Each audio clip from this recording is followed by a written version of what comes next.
Salut et bienvenue dans cette nouvelle vidéo de Best Action où nous allons parler des prérequis à connaître absolument pour devenir riche. L'argent à lui seul ne permet pas de résoudre tous les problèmes, que vous soyez riche ou pauvre. Vous avez besoin d'éducation, de connaissances et de l'intelligence nécessaire pour vous aider à mener à bien vos activités financières. Le secret pour être riche, c'est d'avoir la capacité à gérer son cash flow. Et pour pouvoir le faire, vous devez avoir l'intelligence financière, ce qui déterminera votre QI financier. Avant de continuer, si vous êtes nouveau sur cette chaîne, abonnez-vous, activez la cloche de notification pour ne pas rater les prochaines vidéos. Pensez à liker et partager, ça aide la chaîne à se faire connaître et c'est bon pour le référencement de la vidéo. Commençons de suite par définir ce que c'est que le cash flow. Nous le définirons ici comme étant le flux de trésorerie dont vous disposez à une période déterminée. Et pour gérer votre cash flow, vous aurez besoin de connaître, comprendre et intégrer les éléments suivants, à savoir l'intelligence financière, le QI financier et l'éducation financière. Attardons-nous un peu sur chacun de ces éléments. C'est quoi l'intelligence financière?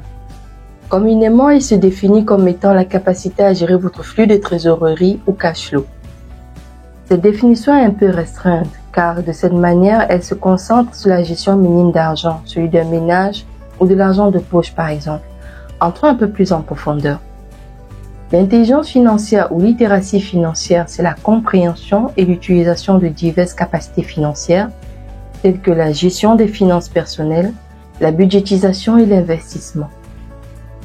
L'intelligence financière est le fondement de votre relation avec l'argent, et son apprentissage est le travail de toute une vie. Il a pour objectif de vous permettre, selon la compréhension du contexte économique et financier, de vous fier plus à la réflexion et moins au sens, de vous permettre de repérer les opportunités quand d'autres ne le peuvent pas, de trouver des solutions logiques et sûres pour gagner de l'argent, et aussi de développer votre patrimoine et ainsi le protéger de toute invasion. Si vous voulez augmenter votre intelligence financière, attaquez-vous aux problèmes d'argent qui vous font face. De là, vous allez accroître votre intelligence financière. Je vous prends un exemple pour mieux illustrer mes propos. Disons que vous avez de l'argent, 100 000 euros.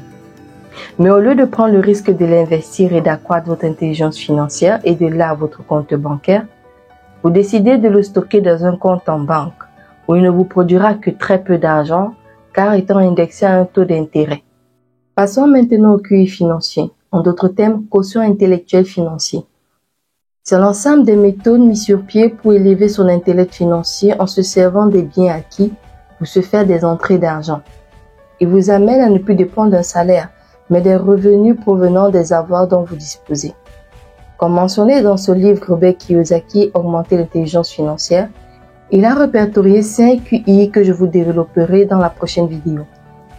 Et enfin, le dernier élément sur lequel nous devons nous attarder dans cette vidéo en ce jour, c'est l'éducation financière. Qu'est-ce que c'est l'éducation financière?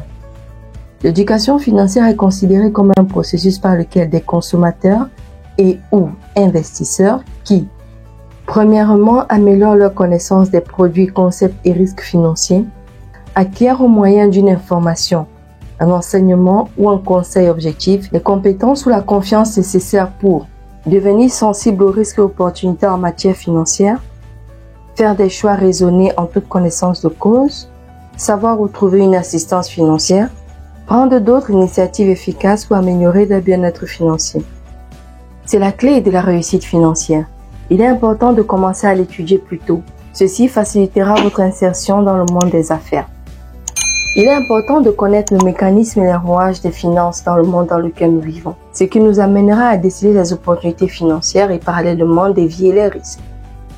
L'éducation financière est un concept qui s'adapte aussi au ménage, la façon dont nous gérons notre budget, car avec les aptitudes qui en découlent, il nous permet de résister à la tentation des achats impulsifs par exemple, qui nous conduisent la plupart du temps dans des dettes, ce qui nous empêche d'être indépendants financièrement.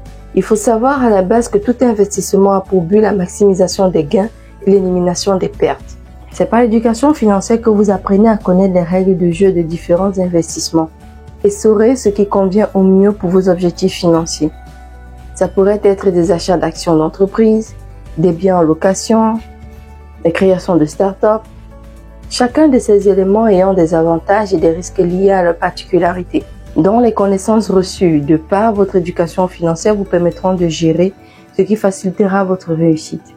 Quel que soit le domaine dans lequel vous souhaitez vous lancer, que ce soit dans l'agriculture, l'élevage, la bourse, l'immobilier, l'entrepreneuriat, avec l'éducation financière, vous avez la latitude d'étudier le comment de chaque domaine et faire ressortir les avantages et les risques liés à ceux-ci avant de vous lancer.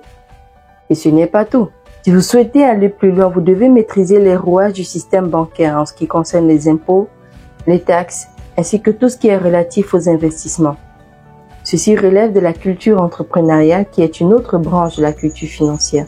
Au regard de la vitesse à laquelle fonctionne notre siècle, je vous conseille de toujours lire, de toujours apprendre. Tant que vous vivez, apprenez. Ne vous arrêtez jamais. De cette manière, vous êtes à l'affût des opportunités. Vous aurez une forte capacité de décision et une production d'idées, ce qui vous maintiendra dans la compétition. Ainsi, nous avons parcouru l'ensemble des prérequis indispensables. Dites-nous ce que vous en pensez. Si vous mettez déjà en pratique un de ces éléments, dites-nous ce que vous en pensez, quels sont les résultats que vous avez.